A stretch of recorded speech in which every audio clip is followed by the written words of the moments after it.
Bishop, Father Venners, and St. Jerome's Parish for hosting the 134th Annual Fancy Farm Picnic. It is great to be back in West Kentucky. And what a huge crowd for Senator McConnell's retirement party. Father, you sure know how to throw a party. The barbecue smells so good, even Jesse Fenton stopped holding his nose. And Senator McConnell, with all this great barbecue, trust me, there's no way I'm gonna leave here today in empty dress. Now, you know, it's not easy being Mitch McConnell. He's been in Washington, D.C. so long, he thinks Duke's in Kentucky and Clover Lick's not. But I've got good news for the folks in Clover Lick. If Mitch McConnell doesn't know where your town is, it just makes it harder for him to ship your jobs overseas. But don't worry, Clover Lick, you're not alone.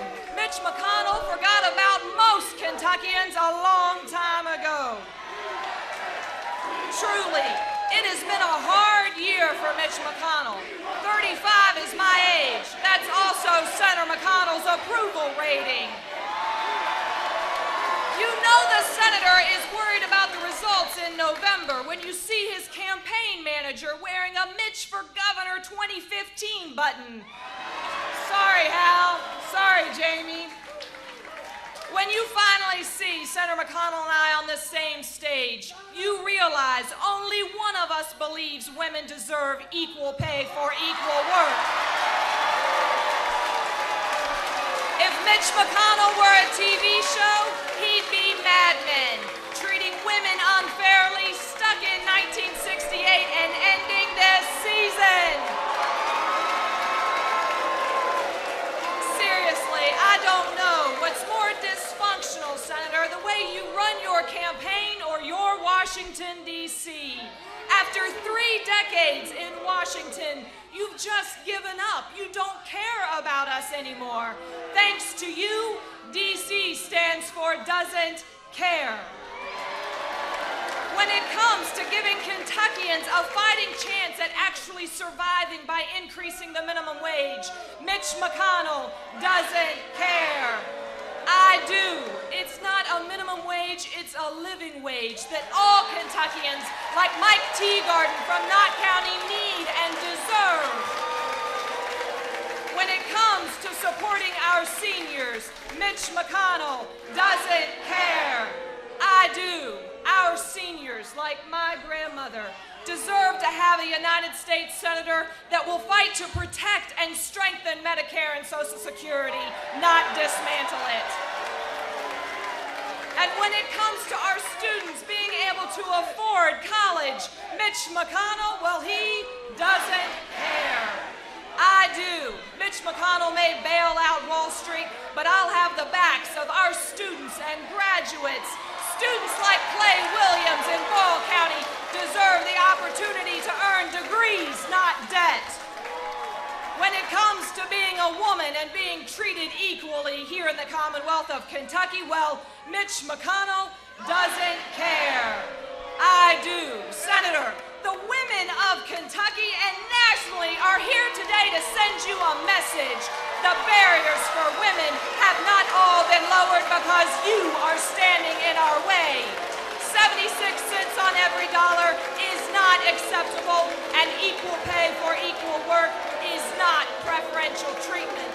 This is not a woman's issue, this is a family's issue. When it comes to labor, Mitch McConnell doesn't care. I do. You see, collective bargaining, it's a fundamental right of our American workers. Labor has lifted millions out of poverty, and it's workers like Chase Williams from McCracken County that will help us grow the middle class. When it comes to our Kentucky coal miners, well, Mitch McConnell doesn't care. I do. I stand here today proudly, endorsed today by the United Mine Workers of America.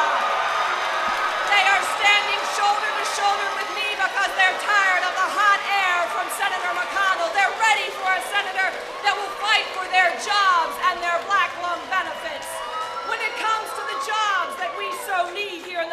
south of Kentucky? Well, Mitch McConnell doesn't care. I do.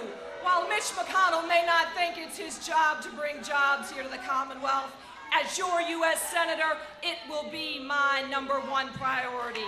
Kentuckians like David Stanley from Harlan County deserve to have a senator that will put them back to work.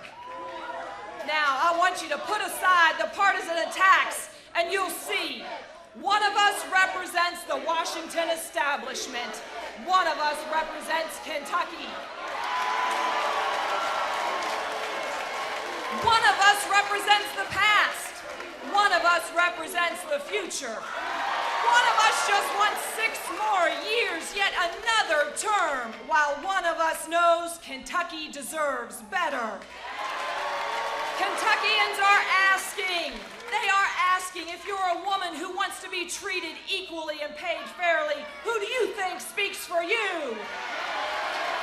Our students are asking, if you dream big and don't want to settle for second best, who do you think will share your vision?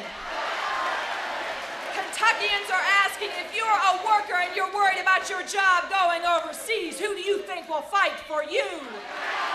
Kentucky has felt the pain of a Washington, D.C. that isn't working for far too long. 30 years is long enough.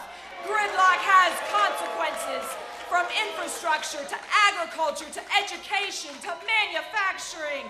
It's time we had a senator that represented the people of this state instead of partisan political interests. Now, folks, I want you to take a look at the two of us up here on this stage, because if Mitch McConnell has his way, well, it's the last time he'll be willing to appear with me. Senator, I'll be at the Kentucky Farm Bureau and the KET debate, Beattyville and Pikeville, and you should be too.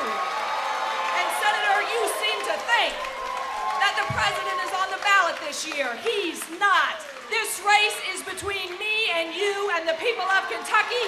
Well, we intend to hold you accountable for your 30 years of failed leadership. You can run from the people of Kentucky. You can refuse to answer their questions. But, Senator, you can't hide from your record, and I intend to hold you accountable, and I don't need hound dogs to track you down. Thank you.